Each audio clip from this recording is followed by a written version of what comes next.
yo solamente te quiero a ti. No me mientas, yo sé que tú quieres a otra. Solamente fue a comprar unos plátanos que yo fui. No, tú duraste mucho. Pero que había muchas personas, por eso fue que yo duré mucho. Mentiroso. Véteme de la casa. Ya no te quiero aquí. Véteme.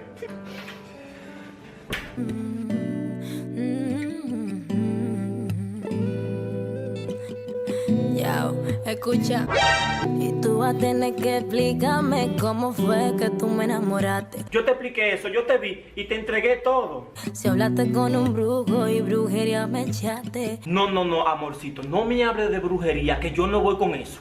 O con Cupido te juntaste. Óyeme, no me menciones ese tipo, que yo y ese somos enemigos hasta la muerte. Porque solo con tu mirarme mi corazón lo flechaste. Es que yo te expliqué, yo te amo a ti, bebé, nada más. Yo no voy a perder a una princesa por un rato. Era plátano que yo estaba comprando.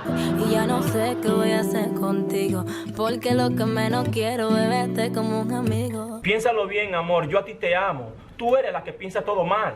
¿Por qué me está hablando mentira? No, amor, yo no tengo por qué hablarte mentiras. Si tú quieres, ve y pregúntale al hombre del colmado que era unos plátanos que yo estaba comprando. Entonces dime esto, papi, tú eres el que sabe. Ya te expliqué, déjame entrar porque yo no tengo a dónde ir. Y tú vas a tener que explicarme, y a mí no me dejes con las dudas. Sí, yo te voy a explicar todo cómo fue, pero a ti yo no te engañé. Yo mato al que contigo se meta. Yo te conozco a ti, yo sé para lo que tú das, por eso es que ni amiga yo tengo. Yo no soy de este planeta, lo digo en serio, puñeta. Tú ves, ahí sí tú tienes razón. Parece que tú eres de Júpiter, porque humana tú no eres. Ven y quédate conmigo. ¿Qué? Tú estás relajando. Parece que se le quitó el periodo ya.